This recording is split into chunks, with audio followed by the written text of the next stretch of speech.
So over the course of the last few years, I've been doing a lot of grief work, and this is something that I highly, highly recommend everybody does. I think I already talked about grief and just how essential it is to experience, because when we suppress certain parts of ourselves, the negativity, if we run away from bad feelings, very simply put, we are setting ourselves up to fail. We're not going to be as helpful to our communities when we don't even know what's going on inside. And I shared before that the grief work should be done collectively. However, unfortunately, over the course of a few hundred years, we have lost this ability to connect to each other in grief. There used to be a lot of cultural practices, there used to be a lot of knowledge in these areas where people would come together specifically to either grieve or celebrate or do some kind of collective processing. It was not done for fun. It was done because it was necessary, because people understood that without this work, they're not going to be able to survive collectively. But unfortunately, because our ideological institutions have been in decline for quite some time, and because of how fragmented our ideologies have become, we are left to our own devices. We're left to tend to ourselves when we are grieving. And just as I mentioned before, grief work requires a lot of unearthing. It requires a lot of self-discovery. You have to reveal certain parts of the truth about yourself to your conscious mind. And it is not just the Freudian catharsis where you reach a certain exciting point in your journey and then you proclaim your journey to be over. It is a very lengthy process, and it is a process that requires in some parts for you to become immobilized, for you to submit to whatever sensation or emotion you're going through. And this is something that in the capitalist world is never going to be promoted, because this type of immobilization, it stops you from being able to engage in socially needed labor. In capitalist societies, we're not ready to give people long-term leave because of grief, even though when people lose somebody important, like their family member, for example, they may be given some leave, but usually it's so laughably small. The amount of days, the number of days is so laughably small that it implies to the grieving person that this is the limit. And this is the duration of time in which they can experience grief. And then after this limit is over, back to work. You've got to be feeling good. If you're able to work now, then you've got to be feeling all right now. And this is not how human nervous systems work. They're not linear. They're not going to be a clear ending to your grief and the next stage of your life begins. These are all journeys that intertwine with other journeys. And this is a very intricate work to balance all kinds of different states. And I'm not saying at all that when humans grieve, they're unable to do anything. Some people actually may start expressing themselves creatively more. Some people may start expressing some other parts of themselves a little bit more. Maybe they will start connecting with people. Maybe they will realize that they should not have let go of some relationships or of some endeavors that they used to have. Maybe they are going to reconnect with their older selves, with their older parts that they abandoned. And it is never linear, and it's never going to be exactly the same for every single individual. But again, that does not suit the needs of capital. Capitalism requires, it demands from you as a worker to always be available.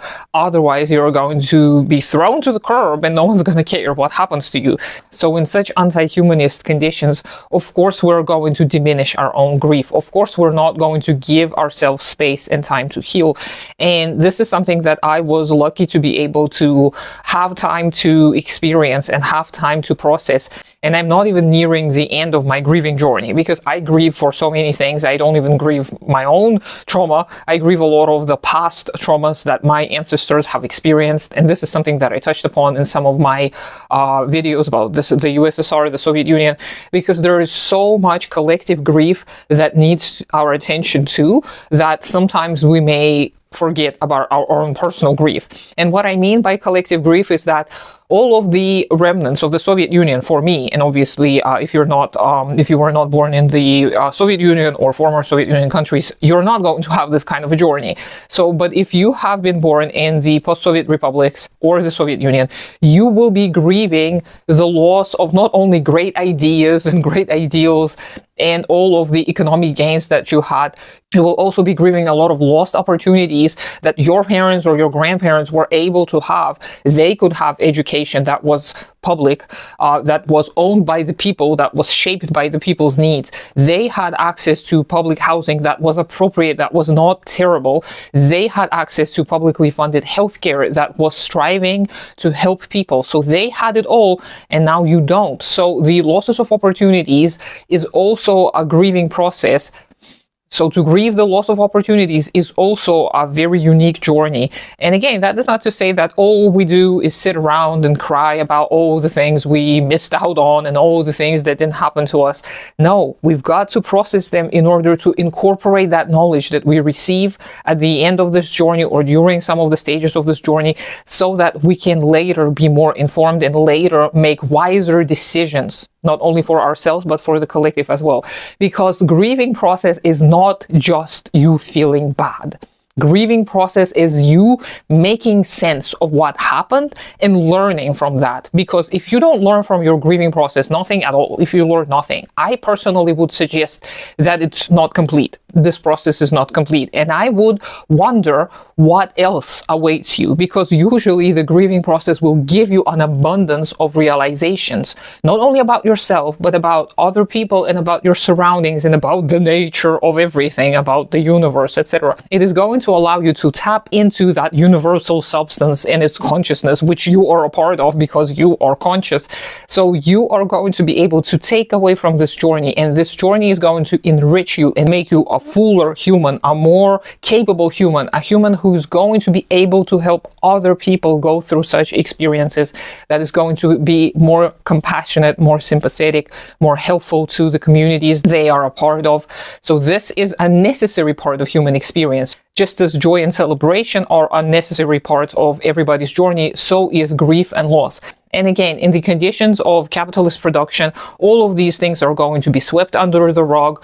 You're going to be told that you're unreasonable. You're going to be criticized, scrutinized. You're going to be diminished. And this is not going to be helpful or conducive of growth or progress or development. And this is not the only reason why I encourage everyone to undergo their own personal grieving journey. It is also because you cannot fight for a better future if you do not have a vision for it. And in order to have a vision that is based on objective reality, the vision that is based on universal benefit, universal good, whatever that means, you have to take in as much data and information and process it as possible, because processing grief is just as processing all the rest of the information. It is giving you something. It is giving you some bit of the truth that is going to be needed later. And let me give you a little example. So imagine a mother loses a child, and this is a big, big loss. And she's grieving and she's going through all these processes. And then she encounters another woman who's also gone through a similar loss, but earlier. And imagine if they're friends. It's the mother who lost a child some time ago. She tells the other mother, you should get over it. It shouldn't take you so much. It's not normal that you're grieving so much. Imagine what kind of devastation is going to bring about this already grieving mother. Imagine how it may slow her down, and imagine what a hit it is to her as a person. She may not be able to move through certain parts of this grieving journey as quickly and efficiently, but also she may never trust this other person. So this connection might have been severed for life. And this usually happens because this other mother who lost her child earlier, she personally has not processed her grief enough herself. She probably is still grieving, but she suppressed it, she repressed it, she pushed it down. She pushed it so deep down that she is very uncomfortable at someone else's display of grief. She feels like she's being slighted by someone else's grief. And this is not good for any party involved. This drives people apart. This creates lack of harmony, lack of understanding, lack of the desire to cooperate. And this is how communities can become disintegrated. And this is just one little example. So think about all the people who surround you, about all of their losses, about all of their small or big losses. Think about their journeys and where they may be at. And look at how they interact with the world. Look at how they interact with you. And this is another reason why we need grief work. Because when people undergo such journeys, they become lesser humans. They become shadows of themselves. And this is a gradual process. It doesn't happen quickly. It happens gradually. But when we forget ourselves, when we diminish ourselves, when we leave parts of ourselves behind without truly processing them, without truly incorporating them into our consciousness, and without using that information to expand our knowledge and understanding of the world, then everybody, the entire community, is going to lose out. And I personally don't have any recommendations for grief work because I have been figuring it all out on my own, and it's not been easy, it's not been fun. So if you have anything that you're comfortable sharing, you can go ahead and do that below. Obviously, a lot of this requires a lot of vulnerability, so I don't expect anyone to share anything that is too personal. But I do hope you have a great day today. Consider supporting me on Patreon. Do take care of yourself and your community first. Subscribe to me on all of the other platforms, even though I don't do much there. And I'll talk to you sometime later.